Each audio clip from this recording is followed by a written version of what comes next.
অপু ভাই কেমন আছেন? হ্যাঁ ভাই, ভালো। কি খবর জীবন ভাই?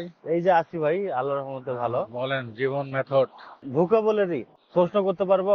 হ্যাঁ, অবশ্যই অবশ্যই, কেন নয়। আচ্ছা, ভোকাবুলারি হচ্ছে অ্যাগ্রোনমি মানে কি? এগ্রোনমি মানে কি? আমি উচ্চারণটা বলে দিচ্ছি। AGRO, agronomy, NOMY।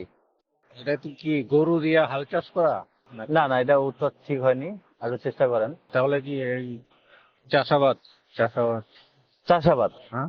Right answer. এখন এটা এমন একটা টেকনিক, ভোকাবুলারি তো সবার মনে থাকে না, তো টেকনিক এটা দেওয়ার চেষ্টা করবেন হ্যাঁ, যেটা কিভাবে মনে রাখা যায়। মানে এমন একটা টেকনিক বলতে হবে যেন সবার মনে থাকে। অ্যাগ্রোনমি মানে হচ্ছে চাষাবাদ, এটা কিভাবে মনে রাখবে? চাষবাস করা কিভাবে মনে রাখা যায়?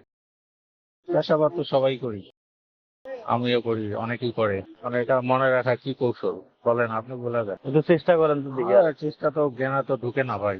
আমি একটু ক্লু দিই, অ্যাগ্রোনমি হ্যাঁ। আমরা 3 থেকে 4 ভাগে ভাগ করব, হ্যাঁ, আচ্ছা বা আচ্ছা। মানে 2 ভাগ 3 ভাগ 4 ভাগ করব, দেখি ভাগ করে আমরা এর ভিতর থেকে অ্যান্সার বের করে নিয়ে আসবো।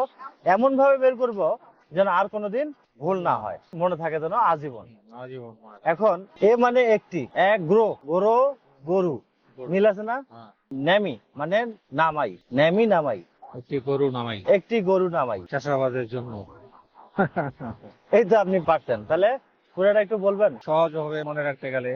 একটি গরু নামাই, এতে একটি, গ্রোতে গরু, গ্রোতে না যে গরু, আর নামাই নেমি নেমি, মানে নেমি নামাই, মানে নামাই, একটি গরু নামাই চাষাবাদ করার জন্য। চাষাবাদের জন্য।